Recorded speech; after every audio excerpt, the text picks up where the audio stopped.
Legends of Lore.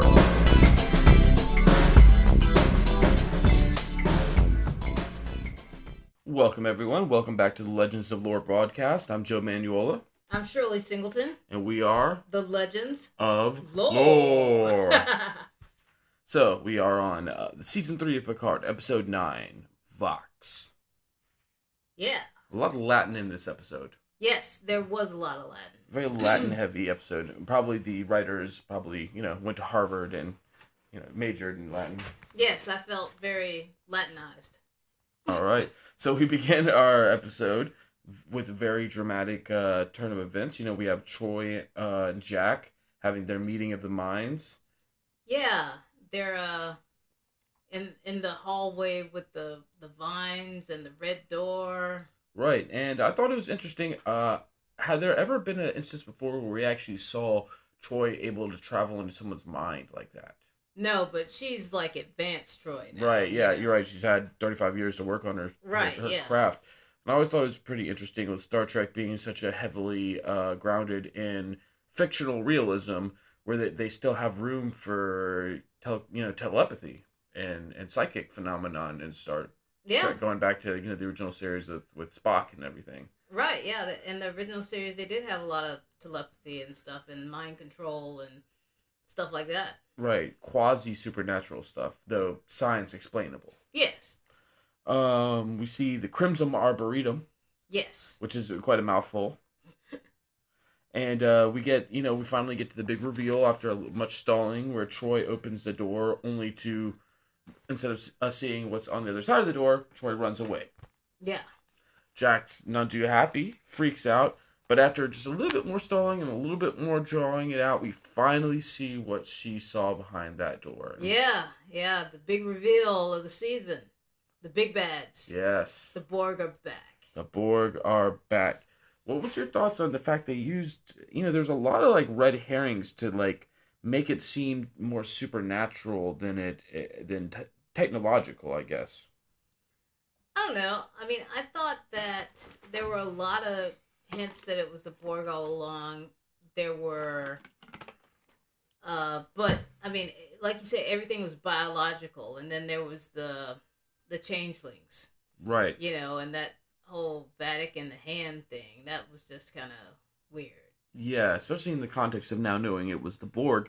But I mean, not just that, but also the concept of the red door, the red vines, it all came on to me as very supernatural, very metaphysical-esque, which is kind of different than the Borg, who are perceived more as a technological-based threat.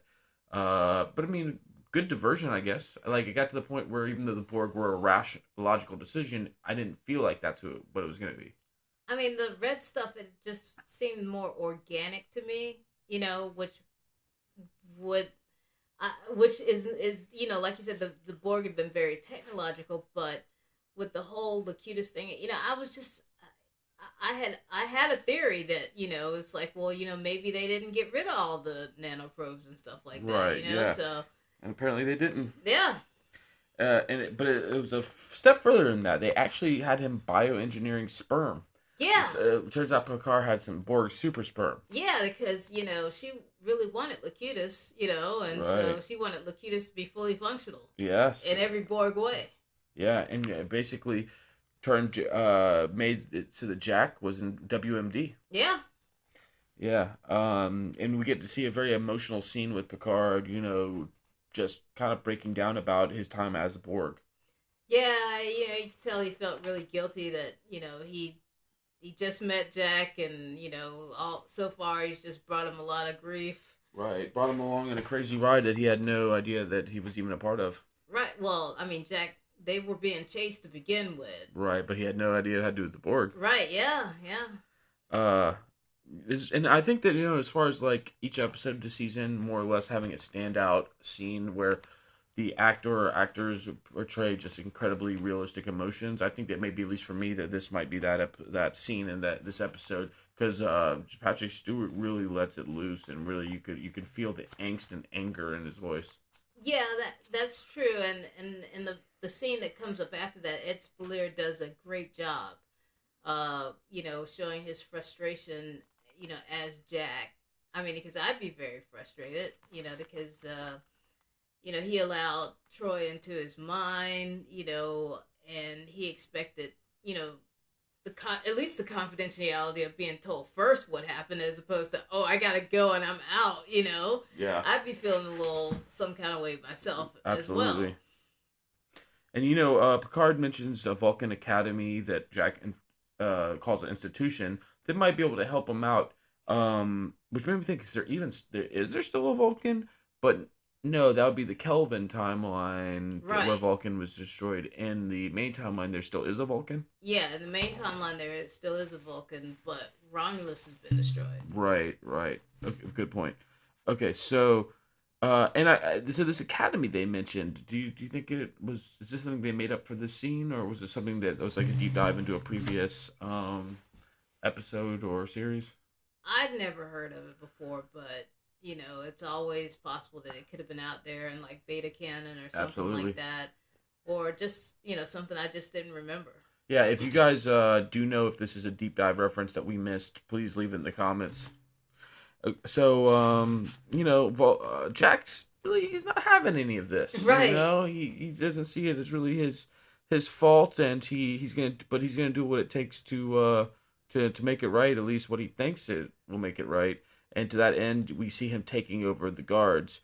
We learned that what's going on with Jack is that he had basically a biological receivers put into him, so he could launch he could basically take over other people in the way that Borg take over their hosts. He's a transmitter, I think. Yes, transmitter. But, also in the scene, one of the things that kind of stood out to me, I guess because I've been kind of wondering this over like the past couple of episodes, is that, when he gets up to go and and he's leaving, Jean-Luc there, he grabs a phaser. I mean, he always has a phaser. I mean, and up until, even like when after he got out of the brig, back when Shaw had him in the brig and stuff like that, after that point, he always had a phaser on him. I just thought that was really odd. Yeah, you think a little irresponsible to let this guy have a phaser? I mean, he's not exactly shown to be the stablest person in the world. Yeah, good point. You'd think that Starfleet protocols would be a little bit more strict in that respect. Yeah, I mean, I could see him having a phaser now, maybe, but I mean, I don't know. It's just kind of weird. So, he ends up hijacking a shuttle, and he wants to go see the one, the only, the Queen of the Borg. Yeah. So, I want to, have a quick diversion into the Borg Queen, which, though aesthetically appealing and oftentimes very well acted and just not a bad character by any means, but there's something about having a Borg Queen which to me takes away from the scariness of the Borg. And that this is maybe totally subjective, but one of the things that, at least as a little kid watching The Next Generation, that scared me so much about the Borg was it being a big, faceless, nameless, voiceless mass of just like a faceless mass that's out there to take your individuality. Right. We are the Borg. Right. And giving them and I understand narratively you almost need something like this if you're trying to tell stories, but is it that, or is it just lazy and just easier to have someone represent the Borg? There's something about someone representing the Borg that kind of takes away from the idea of the Borg to me. I get that. But like, since it's already been brought out, and it's the whole, we're replaying, it's the conclusion of the Locutus timeline. Right. It's almost like they're mixing they're both wanting to overlap the Locutus timeline with the next First Contact kind of style Borg and bring it all together. It's well done. And I really like the way that they reimagined the Queen, but maybe we might be getting ahead of ourselves here. Yeah, because like in this episode, we don't see a whole lot of her. But I think that the way that the other Borg looked, or we didn't see a whole lot of the Borg on the ship. The lack thereof. Right. That was interesting. So another thing I think is interesting is the fact that even though okay, so Picard he lived with Borg probes in his body for the rest of his life. He could hear the voice of the collective even after he was decade after he wasn't assimilated. But this now Picard doesn't have to deal with that because he's in a positronic body. Right, exactly. So he's unaffected by all this Borg stuff, except maybe still emotionally some. Yeah, I mean, because he said that he died from whatever it was that they thought was aromatic syndrome. Right. So in a sense, the Borg killed him. Exactly. Eventually. Yeah. Better late than never, I guess. so we learn, I don't know if we learned at this point, we might have already known this, but they really go over the fact that the changelings are working with the Borg. And it just makes you wonder, like, what, did the Borg send out an email to the Gamma Quadrant and be like, hey, changeling separatists, so you hate the Federation, we hate the Federation? I would like to see a series on, like, just how did they get together? Did they send off, like representatives to the Great Link, or like how did the correspondence go? And, I mean, they were in the Delta. They're in the Gamma Quadrant. They're in the Gamma Quadrant. Well, the Borg are in the Delta. Right. The Dominion was in the Gamma, right? I thought they were in the Delta Quadrant as well. I don't know. I'm pretty sure that the Changelings and the Great Link and the Founders, they were all in the Gamma Quadrant. Okay. One moment while we verify this. Because at the beginning of Voyager, they did something with Deep Space Nine, didn't they? Yes, but that was before they had... the Gamma Quadrant. Okay. Yes, but that was before they had actually left and gone through the Badlands and been swept away by... Voyager wasn't... I wasn't really big up on Voyager. I was a Deep Space Nine, TNG, TOS...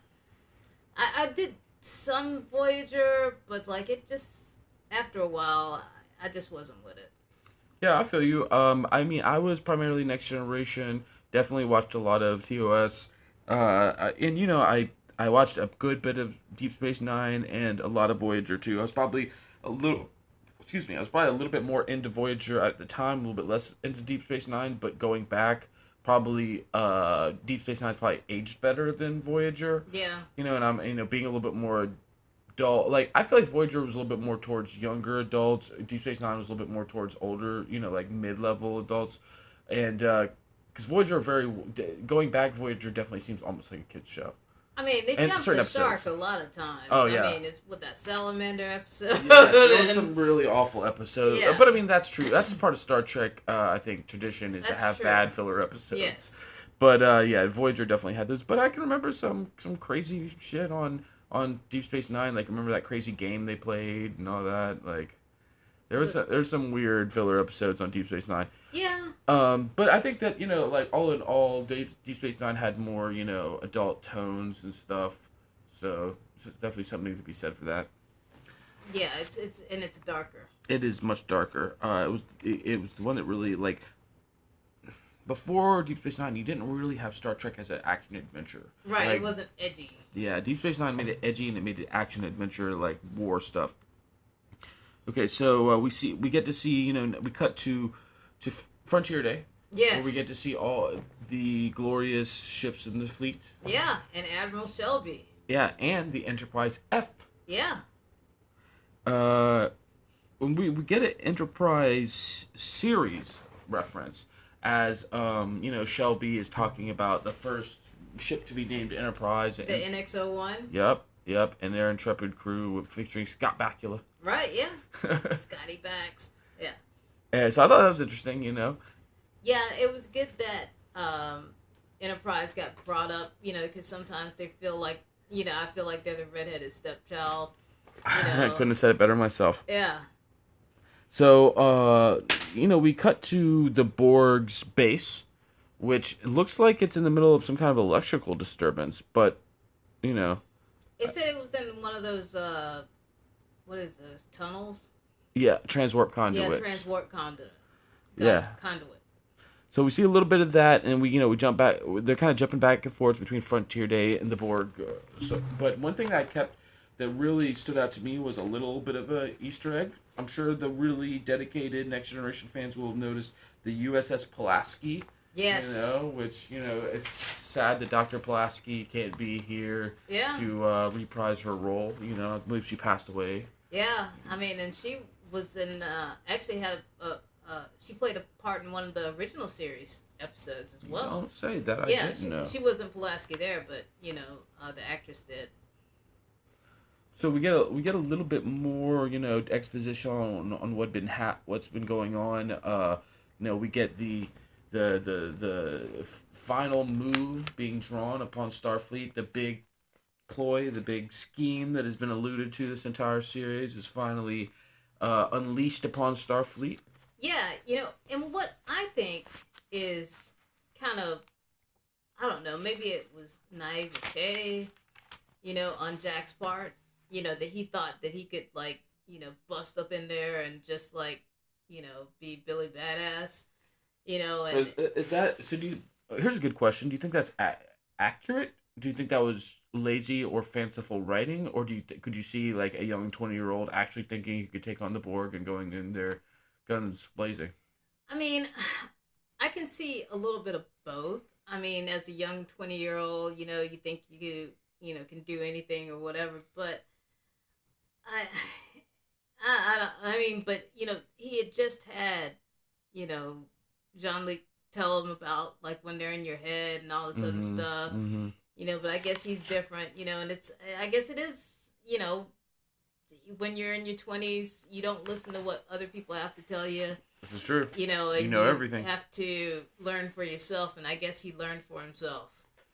Learning the hard way. Yeah, I mean, but that's such a lesson to learn. Most people learn those lessons on a much smaller scale. But I guess he's a Picard, so.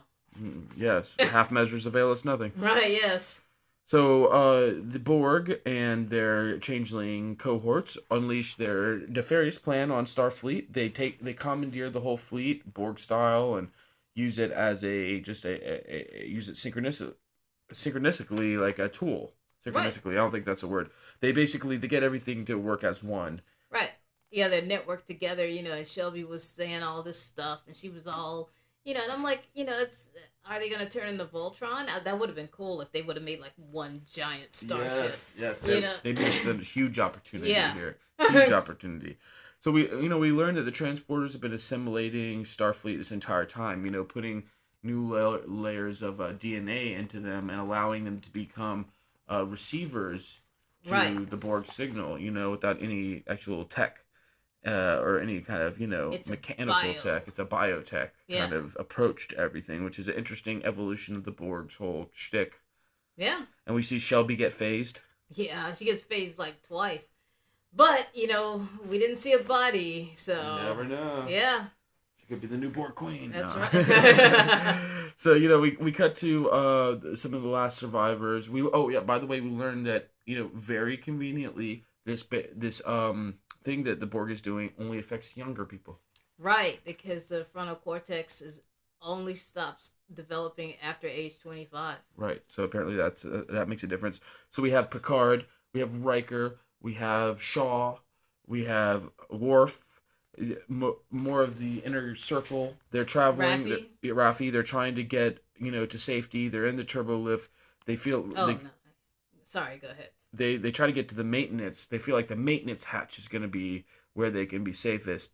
Picard sends out a message and for everyone to meet him there, but I just think, couldn't the Borg hear that message? I mean, I would have thought so, since they had control of the ship. I mean, they could be tapping in on any frequency. Yeah, absolutely.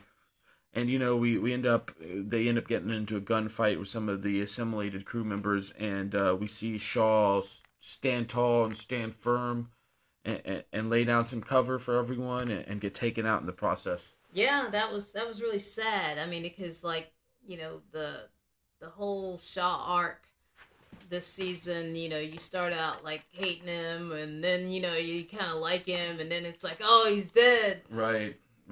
But he went out like a hero, and I can't, I've been saying this the entire season, but I'm such a huge fan of his acting. It's very convincing, all the way down to his death scene where he had like the little hand twitching and everything. Right. And he finally calls her 7 of 9. Right. As good as that is, but I mean, just like the little touches of like like his nerves are spazzing out and stuff, but it's like not taking away from his performance at all. It's really well done. Yeah. So, go ahead. What I liked about that scene was that Raffi stayed. She stayed with 7 while everybody else left. Because I guess they're ride or die. Absolutely. Time does heal some wounds, that's for sure. So we start winding down towards the end of the episode, and arguably one of the biggest fan servicey reveals of the entire series happens next. Let's just say Geordi has a little surprise for everyone. Oh yeah. I mean, I guess Alondra had mentioned it earlier. She was like, "Well, what about Hangar 12?" And she was like, "No, this is not the time for Hangar 12." But finally, we see what's in Hangar 12. Yep, the Enterprise D. Yes.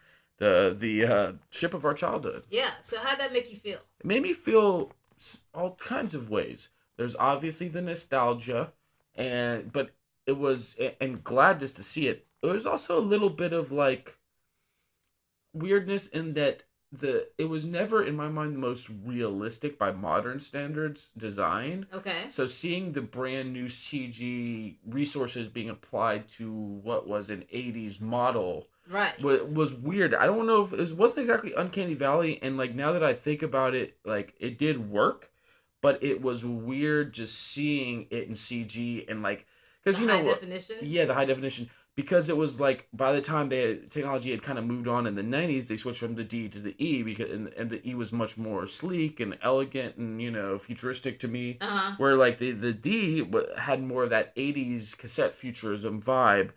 But I love it. But trying to replicate that with today's technology the idea of it made me feel a little weird. But it's worked. Okay. What do you think? Oh, I liked it. I liked being able to see the outside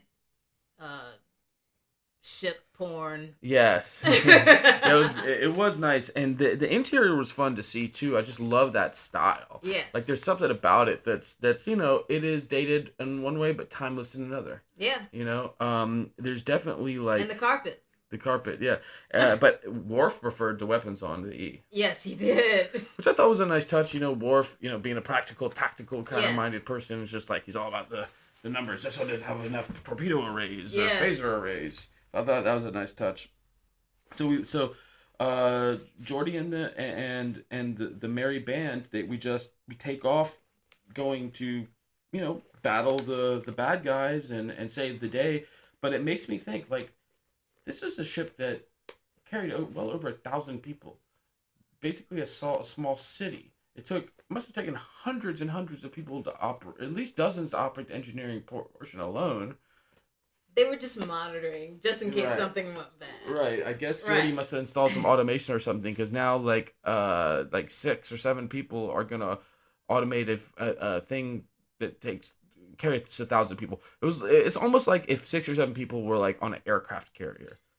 Yeah, but like there's history for this, because like when the original crew stole the ship in whatever movie that was, it was just the 5 or 6 of them. Right, but that wasn't very realistic either, I guess. Exactly, but there's precedent. There is precedent. So yeah, I mean, it's Star Trek. Sometimes I hold it to a slightly higher standard when it comes to realism, because they are very much something that's based in like a set like a universe with set rules, and everything more or less works under these rules, and that's kind of I like that, and I think a lot of other Star Trek fans like working in a sandbox that has those defined rules versus like a Star Wars type of universe where this is like anything goes. Well, but like you said, we don't know what kind of automation has happened over the past 35 years. Fair enough.